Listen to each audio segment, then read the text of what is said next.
Sleep, the force multiplier. It is the foundation to which you lay your nutrition and your fitness on top of. I could give you the single best meal plan, nutrition tips, kick-ass workouts, and none of it is going to matter if your sleep is not on point. Because if you're not sleeping well, and when I say well, I don't just mean the length of time, I mean the quality of that length of time, your cortisol levels are definitely jacked up. And that's what this is about, is managing your cortisol. So I'm going to just drop some quick science on you and give you a brief understanding of what a sleep cycle is and how long it lasts and why it's important.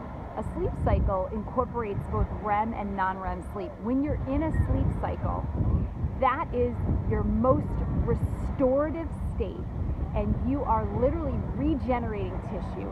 You are absolutely preventing disease, and you are resetting your entire body, every system, for optimal performance the next day.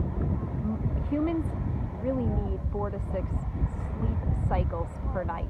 And a sleep cycle lasts about 90 minutes. So if you do the math, that's roughly between 7 and 9 hours. That's why we say that.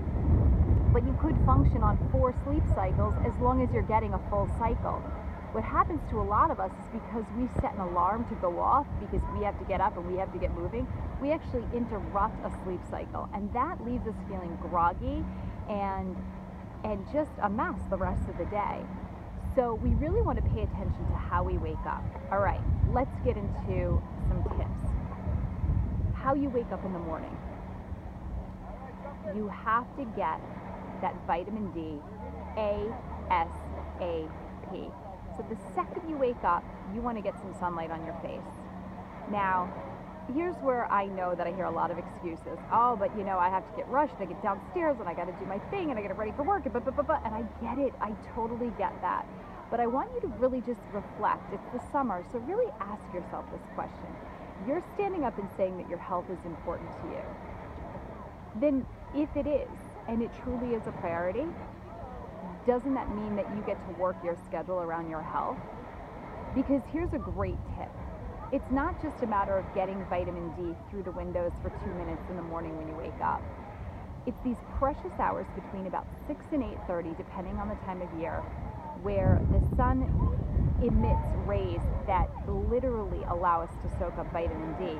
But as we are doing that, we also have a spike in cortisol, which we need. Okay? The higher our cortisol levels are in the morning, the lower they naturally are at night. Cortisol has a half-life.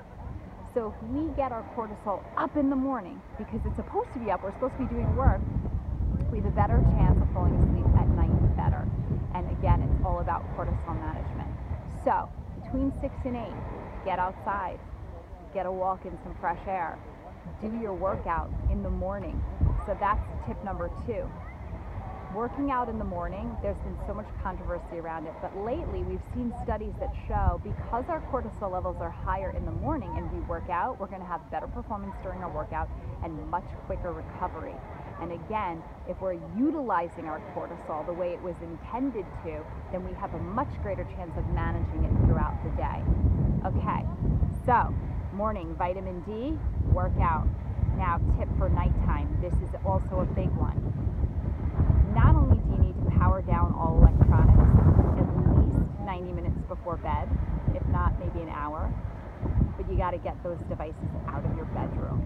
Okay? Because even when they're off, they emit radiation that actually disrupts our sleep cycles. How? Because it inhibits our ability to produce melatonin, which is our wonderful sleep hormone. Now, I can get into much greater detail on this, but like I said, this isn't a sleep challenge, this is a cortisol challenge. But melatonin and cortisol have an inverse relationship. Okay, so if you're secreting a lot of melatonin at night, you're not secreting a lot of cortisol, you're in a good cortisol balance. That is the goal. So, again, if your health is a priority, you got to chuck those little bedtime friends. Laptop, cell phone, and listen, TV, I know, that's a killer. I like go to bed to TV too, but if your sleep is jacked up and your cortisol levels are all over the place, I guarantee you, even just 3 nights device free, you are going to notice a huge difference in the depth of your sleep and the way that you manage cortisol throughout the day. What does that mean? Less belly bloat, less brain fog. It's just good all around. Okay, so comment below and let us know which you're going to choose. Just pick one. Start there, and maybe you'll incorporate all three. But just pick one. Vitamin D in the morning, get that sunlight on you.